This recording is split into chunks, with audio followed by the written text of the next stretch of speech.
Je pouvais faire ça pour être en sécurité. Quand tu as une maladie de ce genre, les gens te stigmatisent. Donc pour éviter la stigmatisation, la discrimination, je trouve que l'autotest est très bon. This one is good and it's easy.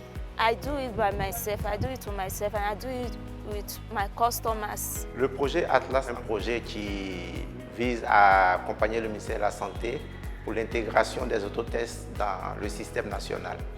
À ce jour, nous avons dispensé plus de 160 000 autotests, principalement aux populations hautement vulnérables et une partie dans les centres de santé en direction des patients ayant des IST et des KNDS. Le dépistage en Côte d'Ivoire a connu une progression ces 3 dernières années. L'analyse de nos données montre qu'il s'agit essentiellement de personnes jeunes qui échappent à notre système classique de dépistage. Grâce à cette stratégie d'autodépistage, nous avons observé que ces cibles ont pu avoir accès au dépistage et en plus des populations clés qui également sont des populations difficilement atteignables. L'une des difficultés majeures, c'est, n'est-ce pas, toucher les partenaires de nos patients. Et vu qu'il est très difficile de les faire venir ici, eh bien, l'idée de remettre à ces malades-là des tests pour leurs partenaires nous permet justement d'atteindre les différents partenaires.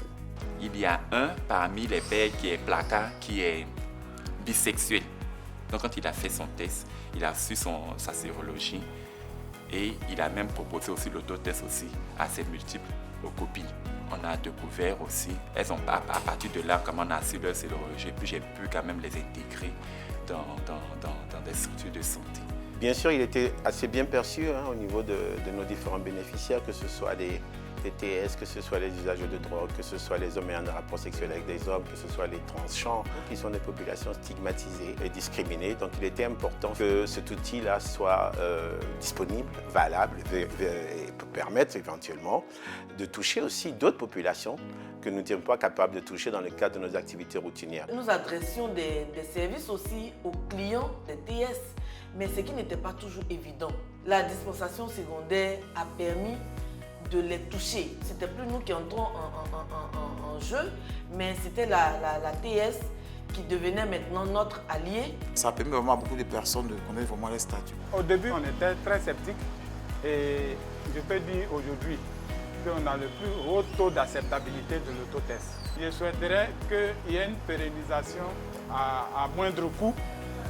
Comme j'allais acheter une plaquette de paracétamol à la pharmacie, je pourrais avoir l'autotest quand j'ai envie. Il y a la demande qui existe, on doit continuer d'en faire la promotion. C'est un challenge très important. La Côte d'Ivoire a pleinement adhéré à l'intégration de l'autotest dans son système de santé. Les différentes rencontres que nous avons eues avec le Programme national de lutte contre le sida montrent qu'il y a bel et bien une transition qui est en cours. Le Programme national de lutte contre le sida a intégré dans son plan stratégique national plus d'1 million d'autotests qui doivent couvrir le pays dans la période 2021-2025.